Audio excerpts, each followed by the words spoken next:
punching, suntok, and then sparring. Yung sparring ay natural yan sa taekwondo. No? So dito may papakita natin yung inyong natutunan ng sipa. So ang application nun, dito natin i-apply sa sparring. No? So ibig sabihin, in-end up lahat tayo practice natin mga mag-end sa sparring. No? So of course, sa ngayon, hindi pa pwede. Kasi sa first pa lang, medyo sabay pa. Pero pa, karamihan, tama na. So sa sparring, ang sinisipa, ano sinisipa sa sparring? Yung armor. So armor, lahat yan, armor. Okay, hindi kasali yung likod, dito lang. Hindi kasama yung paa, wala, armor. Especially yung groin, hindi kasali, bawal yun. Kasama rin, sinisipa yung head, focus dyan. Pag nakasipa kayo sa head, 3 point. Ang focus sa head.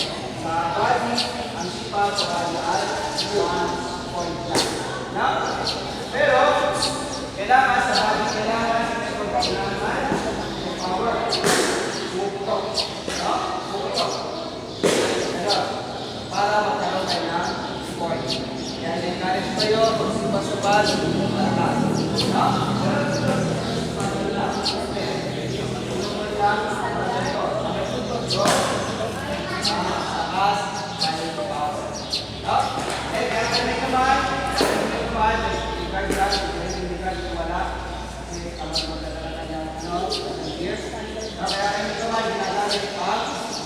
Everything sa lahat ng oras ng pagda.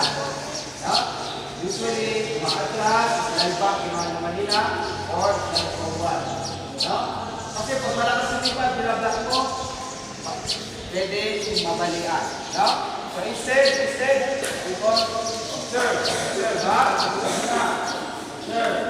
So instead, malaki yung ipan.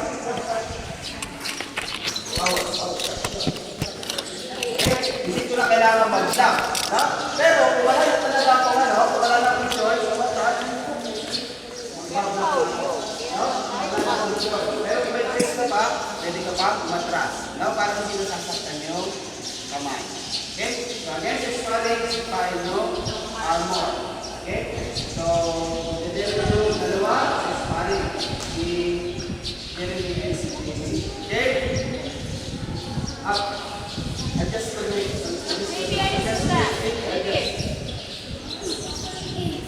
Okay, simula. Good.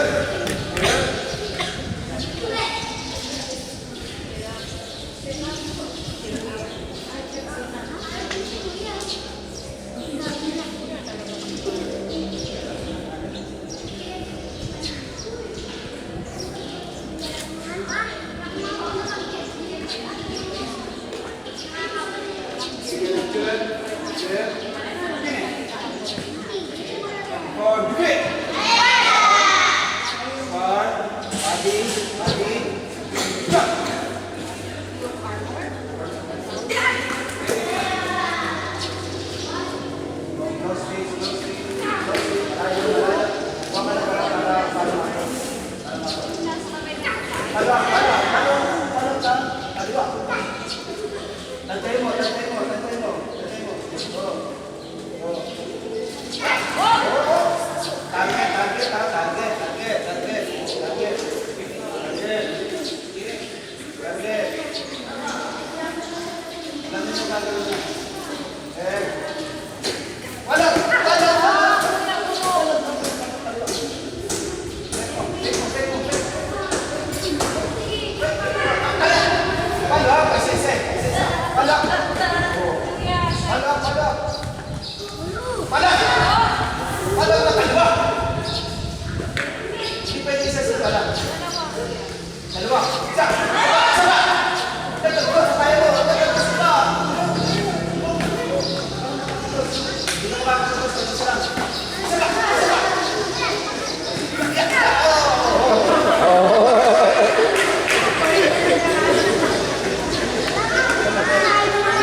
Bagsak, ha?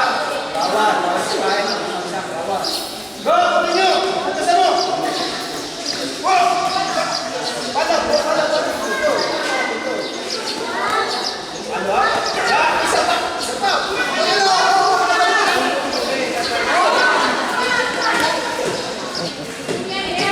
Kalyo! Kalyo! Magpatama ka naman!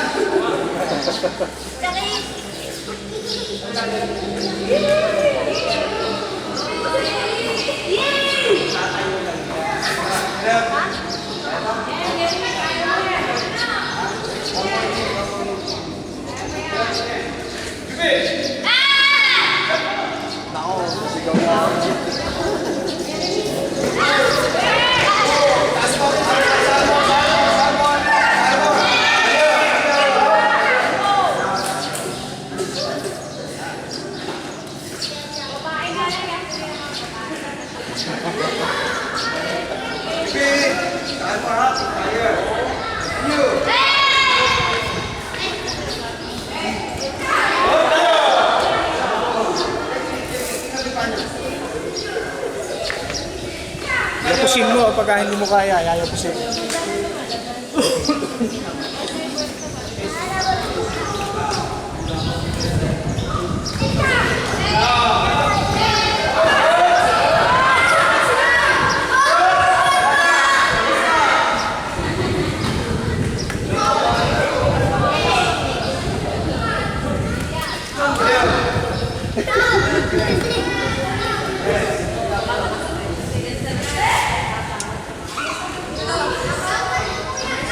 Okay.